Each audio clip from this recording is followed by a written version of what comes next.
hold on. I gotta put my light on. Put the light on.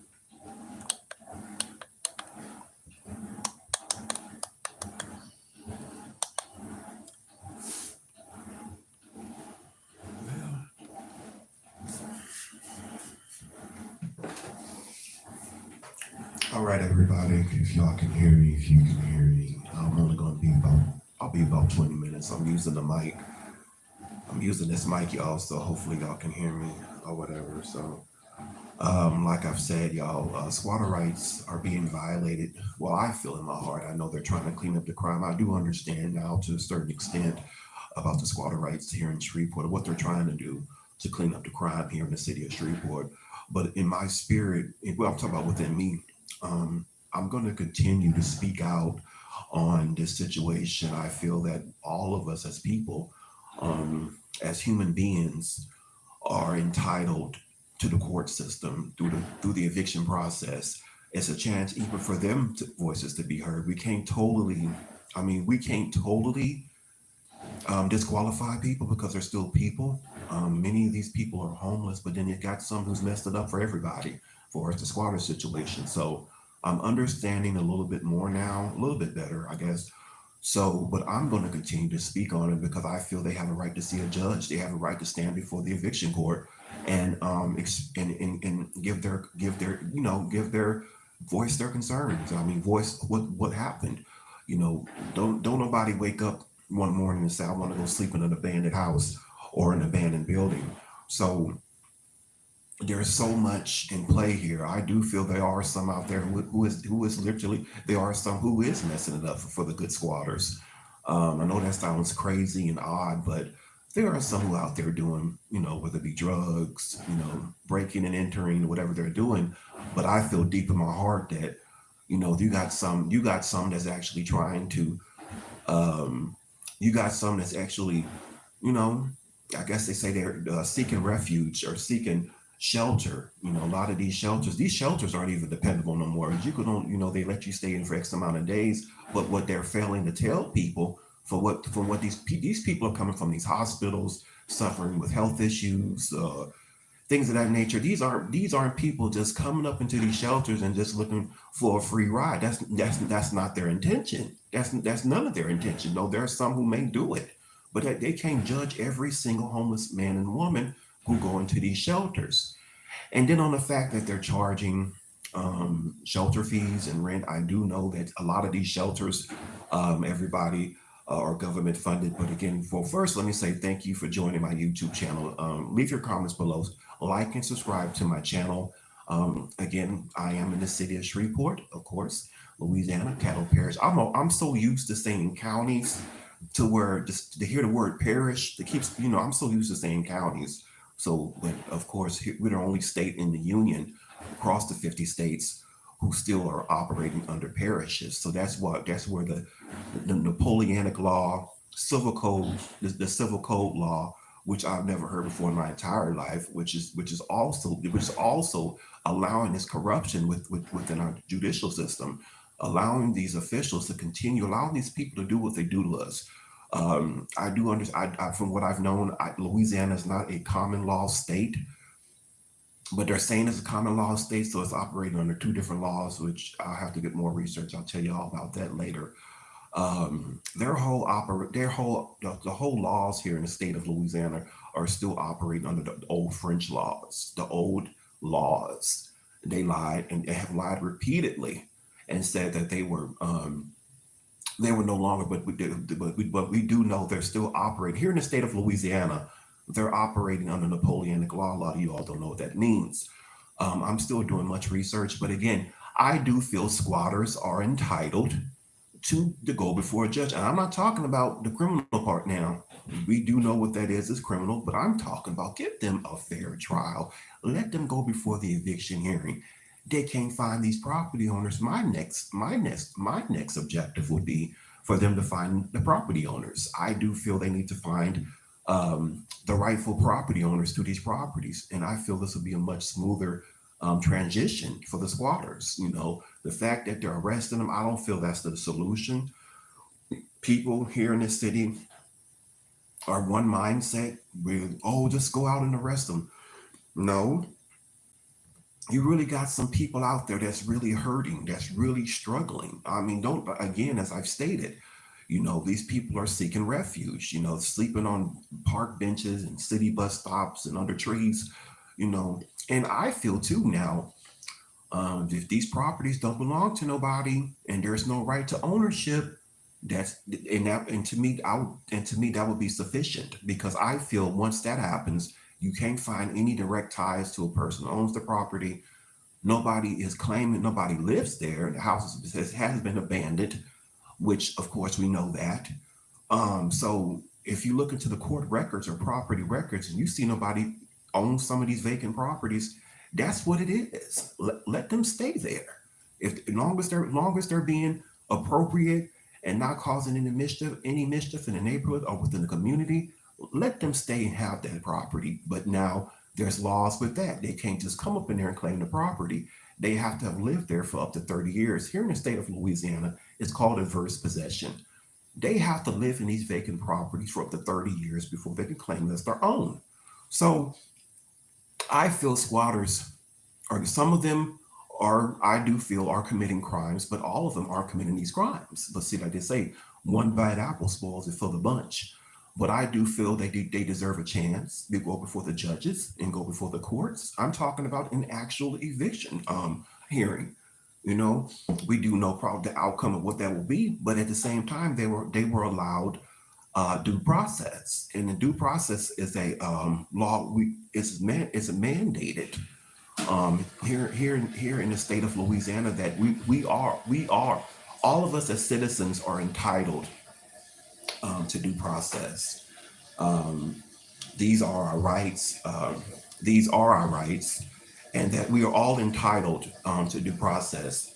So again, I'm not going to stick on this much more time, but I have to say that because I do feel some of these squatters have gotten a bad rep.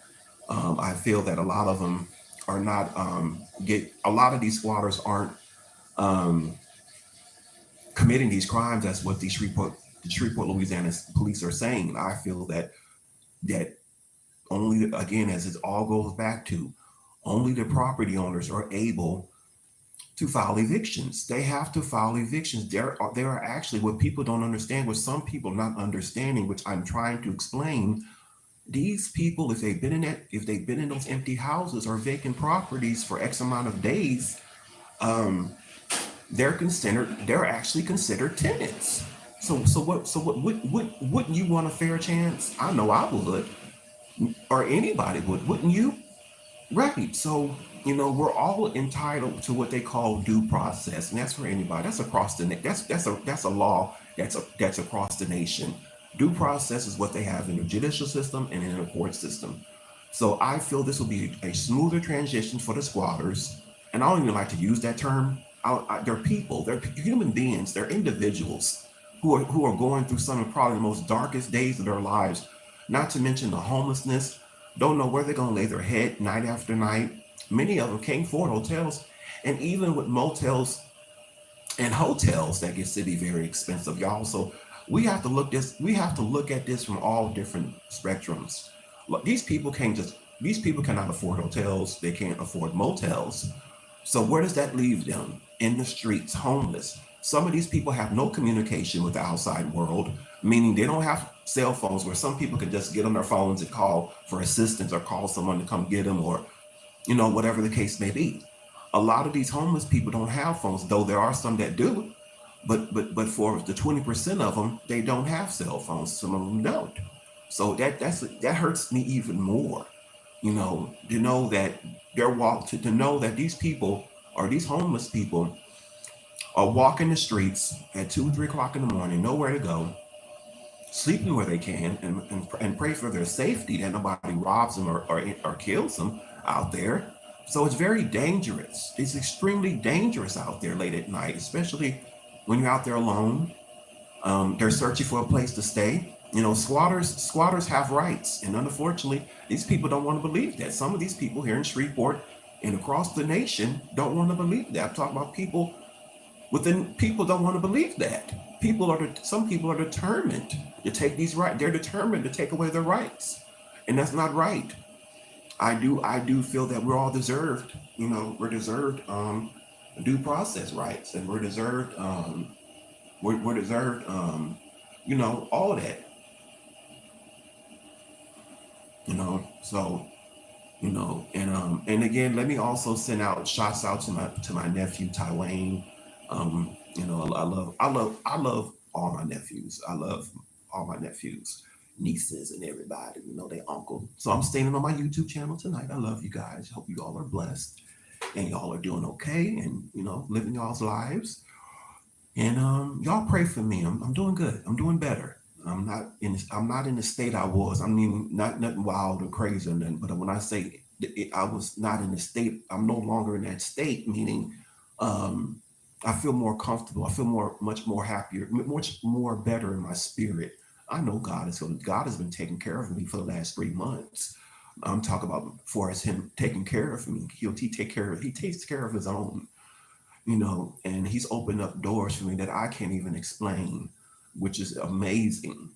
God has opened up doors that He's used people. He's used this situation. I'm not gonna say no. He'll use situations for your good. So which I'm very grateful for. So with that, y'all. So how are y'all doing tonight? Hope y'all are. How many? I want to know what city and state y'all from. Let me know your city and state. Every time I get on my YouTube channel, I always ask where y'all from, and I've lived many places. Not, I've lived many places. Dallas, Texas was the longest I've ever stayed. I lived out there for almost 10 years, so I've been around. I've lived in Jackson, Mississippi.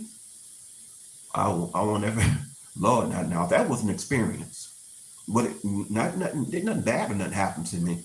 But it was an experience because I've never lived in the state of Mississippi. I'm gonna give you all a little quick trip down memory lane. I call it a trip down memory lane. So I left Jackson, Mississippi, went down to the coast to Biloxi. Didn't know a soul there. I'm gonna show you. I'm gonna show you how what God can do for you and what He did for me. Many people don't believe until this day.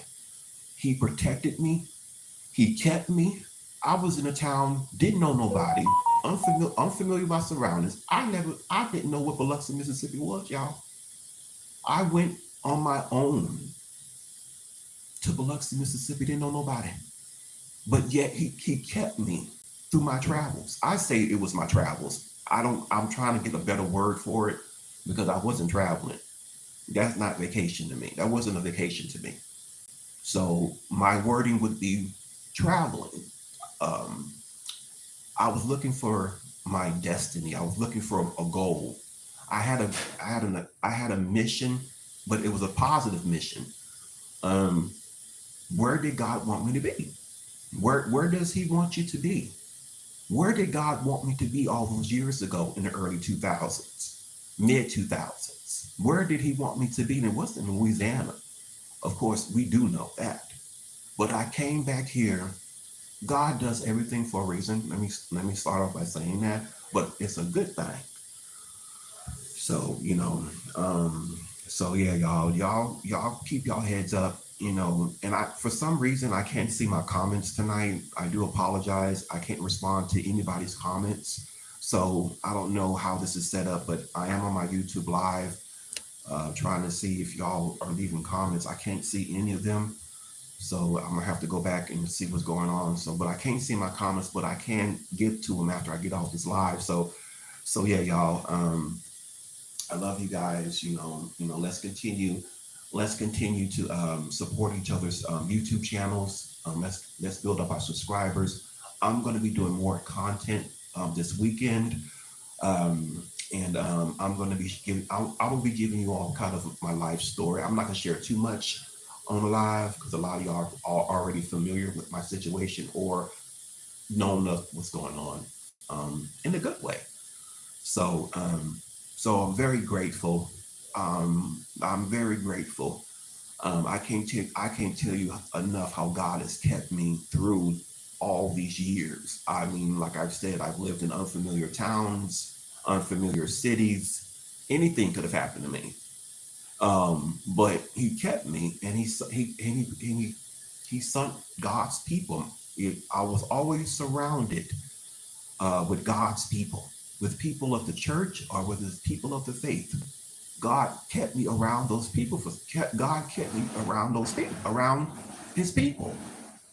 I was never in a situation where I was in danger of my life, but there was one situation. Oh, let me share this real quick, y'all. Um, there was a situation. Um, there was a situation when I was in. I told you I've lived I've lived in some cities, y'all. I'm not playing. I'm serious. I lived in Birmingham. I was in Birmingham, Alabama. And can y'all believe this was all during the early 2000s? I know, right? I was in the city of Birmingham, Alabama. And every time I go back and think about it, I'm like, again, didn't know what I was doing, didn't know where I was going, but I was going somewhere. But I didn't know what my destiny was. I didn't know what my main objective or goals were at that time. So I wound up, I ended up in Birmingham, Alabama, home of the Civil Rights Movement, Martin Luther King, 16th Street Baptist Church, and the marches, and during the 60s, right? Home of the Civil Rights Movement, I like to call it. So I ended up in Birmingham, Alabama. I was living downtown, and you asked, I bet some of y'all would say, what do you mean when you say downtown? I was in downtown Birmingham. I was at a local shelter. I was in a local shelter, the Firehouse. So if y'all ever get a chance to travel through downtown Birmingham, I was in a little shelter called the Firehouse. I was with they had the men and the women, and then they had the families. It's not a big shelter. It was, matter of fact, it was small. And that's what it was. It was a firehouse. It used to be an old firehouse. We were told years previously. So it was a very small shelter. It had an upstairs, right? I remember going. It had an upstairs, and it was in the city of Birmingham, Alabama, and it was in the heart of downtown. So when we would wake up in the morning, they allowed us to stay um, in the shelter during the day, which was awesome. But we were allowed to stay during the day, and but when you leave out of there, when you leave out the fire, when we left out that shelter, there, or those that were able to get out, um, we were right in the heart of downtown. So we were right by the plasma place. We were right by the labor ready. So we had everything within walking distance. We were like 10 minutes away from everything, which I thought was absolutely amazing, right? So, but there was a situation where I was going through downtown Birmingham. There's the project. So you got the downtown, and then on the other side, there are apartment complexes. They look like the project. I call it the projects, but I don't like to use that term, but they were apartment complexes. They were all brown, like dark brown, and it's a frequent area for homeless and those who don't who a lot of them used to go in particular areas not too far from the shelters. So when I was in downtown Birmingham, I was walking past those apartments, and again, unfamiliar with the area, but there's a really that area is dangerous, and I didn't know. So I'm walking through downtown, went past the courthouses, and that was, matter of fact, that was during the time they were having a trial for the four white men who actually bombed the 16th Street Baptist Church, and I was there then, and that was in 2003. And so y'all, I've been through some adventures. So I'm going through downtown, and everybody congregates at the local. They congregate at the Kelly Ingram Park. We do know back in the '60s, that was a park where they put the dogs, the water hoses on the children, and during the civil rights marches. So I'm walking through downtown, and I went into the plasma place, got a little cash. They drew my passport, got a little money. So as I'm walking out the building, y'all, as I'm walking out the building, something felt very strange to me. You know when people are walking behind you, you get, and it didn't dawn on me, y'all. And this youngster, this young man, this youngster, I call him a youngster. I never even, I don't even remember calling the police afterwards, but I was a victim. What you call it? He tried to rob me. He tried to rob me. And I remember walking through downtown. It was clear as day. It was early. It was morning. It was daytime, of course, safe, right? And I was walking, and the next thing I know, and I tell people, there's people looking at me like, I say, yeah, this dude, black dude, this youngster, our own folks, this dude hit me across the head, and when he hit me across the head, all I could all the next thing I remember, I was on the ground. I was in front of a I think I was in either the plasma center, y'all. I knew I was near one of those buildings. And I was walking, going back to where I was, and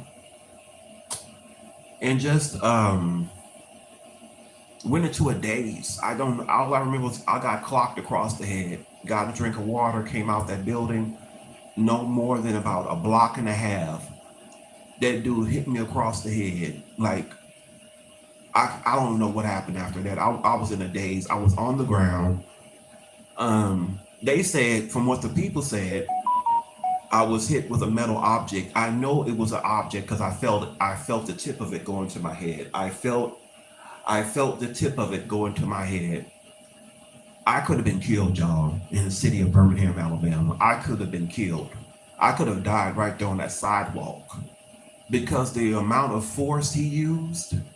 I don't know if he was watching me before I left out that building or whatever the case may be, y'all. But they at that moment in time, I knew I was in a dangerous city. I could have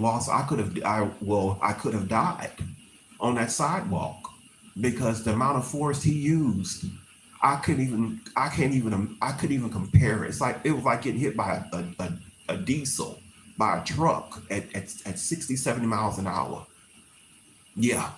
So you imagine that in your brains, in your mind. But anyways, I got off the topic, but I just wanted to share that. But again, I do feel squatters have an opportunity and have a right to be heard through the eviction court hearings and before a judge.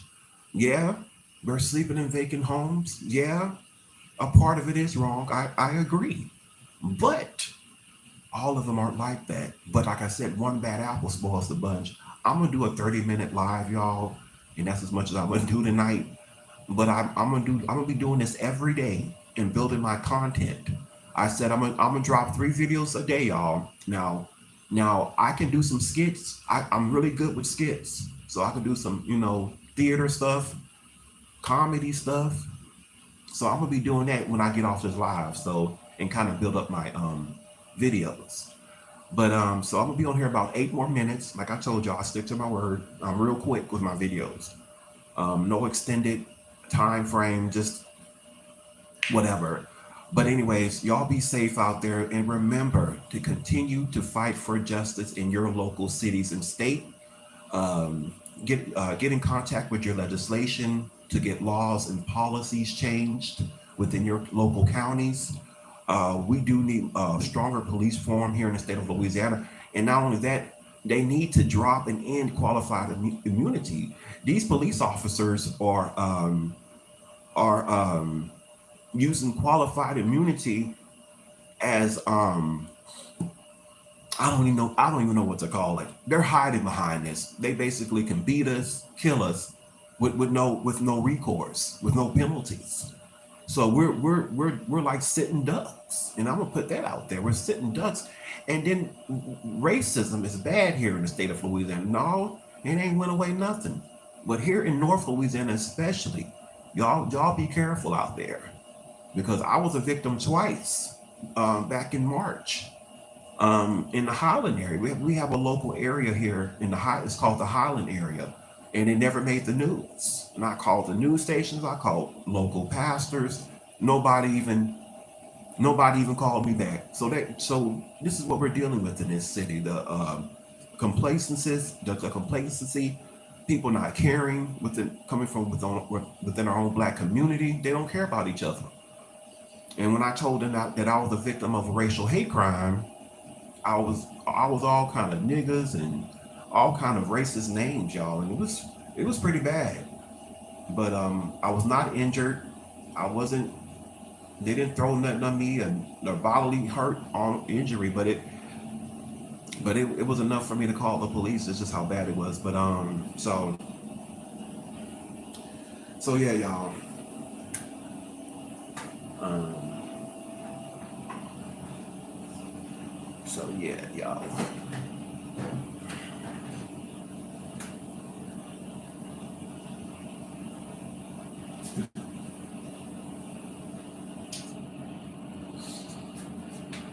So yeah, y'all. I had to get off that mic thing for a minute. But anyways, love you guys. Have a great evening. I'm gonna do a few videos. Y'all check them out. It's gonna be funny. I got some good comedy stuff I'm gonna show you all. So y'all take care.